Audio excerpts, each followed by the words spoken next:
சாரதா யாருன்னு பார்த்தீங்கன்னா, இப்போ கரண்ட்ல நம்ம ட்ரெண்டிங்கா இருக்காங்கல்ல கேர்ள்ஸு, ராணுவ பட அந்த மாரியான ஒரு இண்டிபெண்டன்ட் கேர்ள் தான் நம்ம வந்து ஸ்ரீதேவி. அதாவது சாரதா.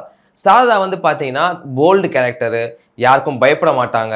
அவங்களோட முடிவ அவங்களே எடுப்பாங்க. இந்த மாதிரி வந்து கெஸ்டஸ் அவங்க மேல அதிகமா இருக்கும்.